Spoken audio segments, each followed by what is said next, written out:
Ambassador Chen sat perfectly still in the Galactic Council chamber, her hands folded on the obsidian table, her expression pleasant and diplomatic. For 3 standard cycles she had maintained this posture, while the Vraxian representative insulted her, species for the 47th time. And these humans have the audacity to request a seat on the Security Committee when they can barely control their own violent impulses. High Chancellor Vrexthor clicked, his mandibles dripping with contempt. They are children playing with antimatter. The other council members, beings of crystalline thought, gaseous intellect and cybernetic perfection, remained silent. They had grown accustomed to humanity's infinite patience. It was, they believed, a sign of weakness. Chen's smile never wavered. Her diplomatic training was impeccable. Furthermore, Vrexthor continued, emboldened by her silence, I motion that humanity be restricted to their own solar system for another millennium. They clearly lacked the maturity for the chamber's communication array crackled. Emergency override. Chen's smile finally flickered. A holographic display materialized above the table. It showed a human colony world, Kepler 442b, under attack. Vraxian warships, unauthorized, unofficial, but unmistakably Vraxian, were bombarding civilian centers. The death count was already in the thousands. Chen looked at the display, then at Vrexthor, then back at the display. Something changed in her eyes. Ambassador Chen, the council arbiter began, we will of course investigate this. No, Chen said quietly. The single word carried a weight that made several council members recoil. The arbiter's energy field flickered in confusion. I beg your pardon. Chen stood slowly, deliberately. When she spoke again, her voice had lost every trace of diplomatic warmth. It was cold, surgical, each word precisely chosen for maximum effect. For 3 years I have sat in this chamber. I have smiled while you've called us savages. I have nodded while you've called us primitive. I have remained polite while you've treated us like probationary members of a club we're too good for. She gestured to the hologram.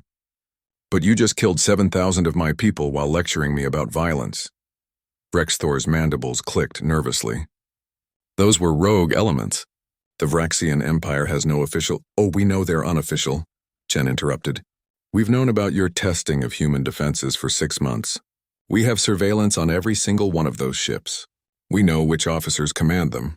We know which shipyards built them. We know which members of your government authorized them. The chamber went silent. The question before the council isn't whether humans deserve a security seat, Chen continued, her voice growing harder. The question is whether you understand what you've just done. She tapped her wrist display.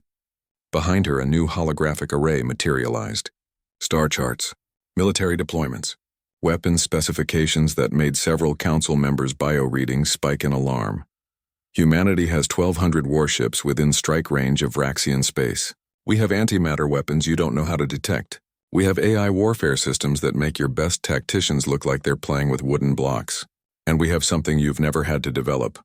4,000 years of continuously refined experience in killing each other. The crystalline delegate's facets refracted with concern. Ambassador, are you threatening? No, Chen said. Threatening would be the polite thing to do.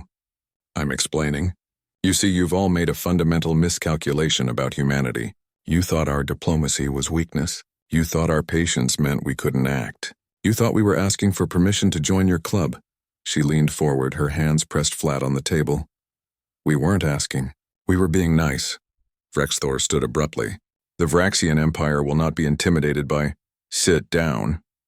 The words weren't loud, but they carried an authority that bypassed rational thought. Vrexthor sat. Here's what's going to happen, Chen said. In approximately 47 minutes, human fleets will begin simultaneous operations in 3 sectors.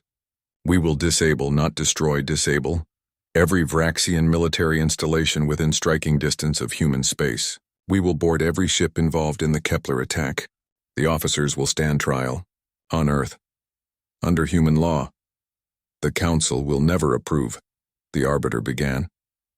We're not asking the Council for approval, Chen said flatly. We're informing you. You can either recognize this as legitimate defensive action, or you can try to stop us and learn exactly how much we've been holding back. She straightened, smoothing her jacket with deliberate calm. For 3 years, you've wondered why humans smile so much, why we're so eager to talk, why we try so hard to find peaceful solutions. Her eyes swept across the assembled delegates. It's because we know what we're capable of. We've seen what happens when humans stop being polite. We've lived through our own wars. We know what we become when we take the gloves off. The holographic display behind her shifted, showing archived footage from humanity's own history. Wars that had scarred their planet. Weapons that had nearly destroyed their species. The council members watched in growing horror. We chose diplomacy because we're terrified of the alternative, Chen said softly. Not for your sake, for ours. Because once we start, we're very good at it. She gathered her materials with methodical precision. The human delegation is leaving this chamber. We'll return when the Kepler situation is resolved. The council can choose to support us, sanction us, or stay out of our way. But understand this. Humanity's polite mode just deactivated, and we're not turning it back on until we're sure you understand the difference between patience and weakness. Ambassador Chen walked toward the exit. At the threshold, she paused. Oh, and High Chancellor, those rogue elements have 30 minutes to surrender. After that, we stop asking nicely. The door sealed behind her with a soft hiss. In the chamber, the Galactic Council sat in stunned silence, finally understanding what they'd unleashed. Not a species desperate for approval, but a species that had been choosing mercy every single day, and they'd just given humanity a reason to choose differently. 47 minutes later, Vraxian military installations across 3 sectors went dark simultaneously. Not a single shot was fired. The human fleets had executed their operations with terrifying precision, surgical, overwhelming, and completely bloodless. The Council learned an important lesson that day. When humans say they're trying to avoid violence, they're not confessing weakness, they're offering mercy. And mercy, unlike patience, has limits.